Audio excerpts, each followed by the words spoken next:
में छोटे किसानों की खुशहाली के लिए गवर्नमेंट खैबर पख्तूनख्वा ने फसलें सैराब करने के लिए ज़ेर ज़मीन पानी की लाइन डाल दी है, जिससे पानी और वक्त दोनों की बचत हो रही है। रिपोर्ट कर रहे हैं इस बारे में असद नौशाद।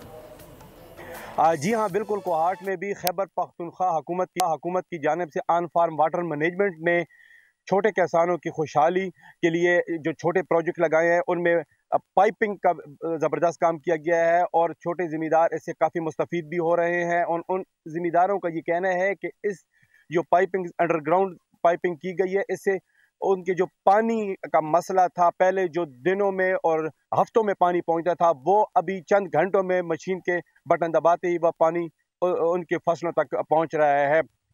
इससे पहले अगर बिजली चली जाती थी तो फसलों को पानी पहुंचते पहुंचते बहुत टाइम लगता था। उसके बाद दोबारा वो पानी से अब जब से पाइपिंग की गई है और अंडरग्राउंड पानी का निज़ाम मुतारफ करा गया है, इससे ज़मीन की तक पहुंचने में को बहुत ही कम वक्त लगता है, जिससे इनके काफ़ी खुशहाल भी हो गए और इनकी फसलें भी बेहतर होने की तवक्को है।